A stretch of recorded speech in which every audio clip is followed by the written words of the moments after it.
daughter was young, her favorite movie was Inside Out. It's an animated film about an 11-year-old girl named Riley. Riley's family has just moved to a new city, and Riley is dealing with all sorts of conflicting emotions. These emotions come to life as 5 different characters. They are anger, sadness, joy, fear, and disgust.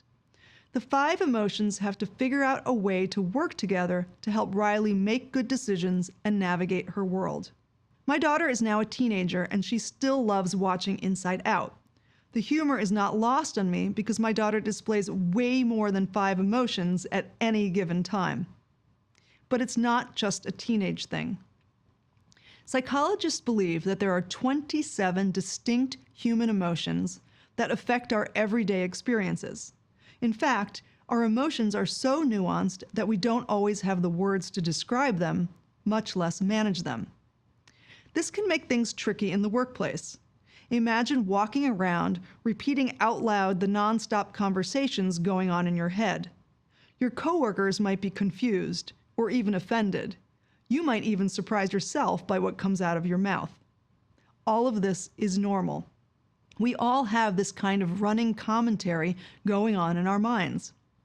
Most of the time, you're not even aware that you're cycling through different emotional states. That's how you find yourself wishing you had reacted differently in a certain situation or been more careful with your words. Because in the heat of the moment, it's easy to let your emotions take over. So the question is, how do you flip the script? How do you take control of your emotions before they take control of you?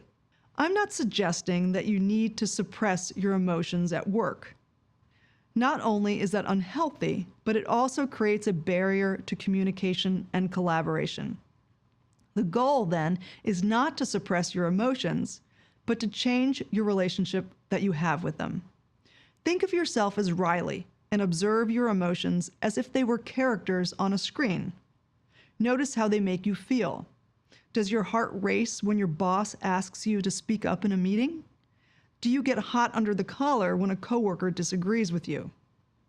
Unfortunately, understanding how you respond to stress won't make the stress go away, but it can help you find better ways to manage it, like taking a few deep and calming breaths, or stepping away from your desk and going for a quick walk around the block. Looking outside of yourself also puts things in perspective. When you disengage from your emotions, you start to see the big picture. Instead of coming at things from a place of judgment, you come from a place of curiosity. You begin to ask yourself, what am I feeling and why am I feeling this way? This is important because you need to notice your emotions before you can manage them. Here's an example. Let's say you're waiting for a teammate's report. The report is late and you are annoyed. You can either snap at your teammate or you can ask yourself, why am I annoyed? Maybe it's not the deadline that's stressing you out. Maybe it's the fact that you don't know what's in the report and you really don't like surprises.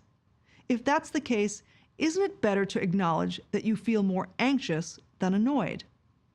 You might then choose to step in and help your teammate finish the report so that everyone is happy.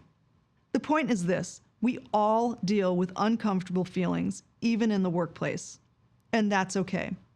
There's even research that suggests that people who experience a mix of positive and negative emotions make better decisions. So, don't avoid your emotions. Instead, work through them and learn from them. And most important, give your coworkers, colleagues, and clients the same grace. It's what leads to stronger relationships and healthier workplaces.